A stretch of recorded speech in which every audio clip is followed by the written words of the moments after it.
গোপালগঞ্জে বঙ্গবন্ধু শেখ মুজিবুর রহমান বিজ্ঞান ও প্রযুক্তি বিশ্ববিদ্যালয়ে ভর্তির পর ২২ শিক্ষার্থী বিপাকে পড়েছে।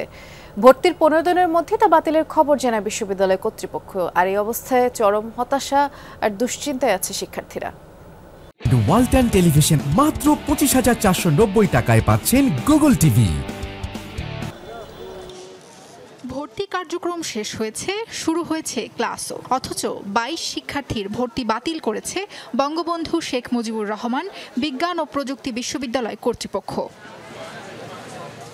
গেল ২৭ অক্টোবর বিশ্ববিদ্যালয়ের বিভিন্ন বিভাগে ভর্তি ছিলেন ওই ২২ শিক্ষার্থী। কেউ কেউ পছন্দের বিষয় পেয়ে অন্য বিশ্ববিদ্যালয়ের ভর্তি বাতিলের পর যুক্ত হন এখানে, আবার কেউ আছেন দ্বিতীয়বার এসে ভর্তি পরীক্ষায় চান্স পাওয়া। অথচ এসব শিক্ষার্থীদের জমা দেয়া কাগজপত্র ও ভর্তি ফি ফেরত নেয়ারও নির্দেশ দেওয়া হয়েছে। এতে দুশ্চিন্তায় পড়েছে শিক্ষার্থীরা। আমাদের সাবজেক্ট অ্যাডমিটেডও দেখানো হয়েছে, সবকিছু কমপ্লিট জিএসটির অনুসারে, কিন্তু আমরা যখন ভার্সিটিতে ক্লাসে যাই, ডিপার্টমেন্টে যাই, তখন আমাদের জানানো হয় যে এটা টেকনিক্যাল ইস্যুর জন্য তোমরা কিছুদিন অপেক্ষা করো। অনেকের হচ্ছে যে সাবজেক্ট নাই, হচ্ছে ওরা তারপর টাকা নিয়ে ৯,৮০০ টাকা নিল। এটা আমরা ডিন স্যারের কাছে জমা দিলাম, তো ওটা জমা নিয়ে ওরা বললো যে তোমাদের ভর্তি কমপ্লিট, তোমরা আপাতত যা। ৩ দিন ক্লাস করছি, 3 দিন ক্লাস করার পর বাসায় গেছি। বাসায় যাওয়ার পর ৩টা সাড়ে ৩টার দিকে একটা নাম্বার থেকে কল দিয়ে বললো যে আপনারা যা জমা দিয়েছেন, ভর্তি হয়েছেন, ওই ভর্তি আপনাদের বাতিল হয়ে যাবে, আপনারা টাকা পয়সা কাগজপত্র যা দিয়েছেন সব উঠাই নিন। বিশ্ববিদ্যালয় কর্তৃপক্ষ জানায় আসন সংখ্যা অনুযায়ী শিক্ষার্থীদের ভর্তি সম্পন্ন হয়েছে। বাদ দেয়া হয়েছে ভর্তি হওয়া অতিরিক্ত শিক্ষার্থীদের। এর কারণ হিসেবে প্রযুক্তিগত সমস্যাকে দায়ী করছে তারা।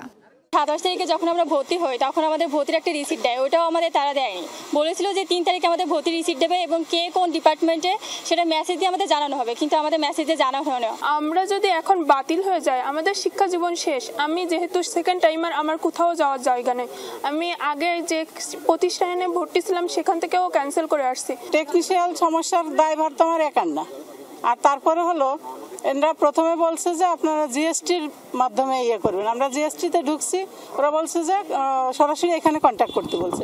শিক্ষকের সামনে কালকে বলছি যে এই যে বাচ্চাগুলো অসুবিধা হয়েছে, এ কি বাচ্চাদের ভুল? তা বললো না। তাহলে আমি কেন ওরা দায় নেবে, এর দায় কেন ওরা ভুগবে? তবে এ বিষয়ে বিশ্ববিদ্যালয় কর্তৃপক্ষের কেউ ক্যামেরার সামনে কথা বলতে রাজি হয়নি। বিষয়টি তদন্তে 3 সদস্যের কমিটি গঠন করা হয়েছে বলে জানান ভর্তি কমিটির সাধারণ সম্পাদক ও বিজ্ঞান অনুষদের ডিন অধ্যাপক ডক্টর মোহাম্মদ শাহজাহান। সাবরিনা লিজা, যমুনা নিউজ।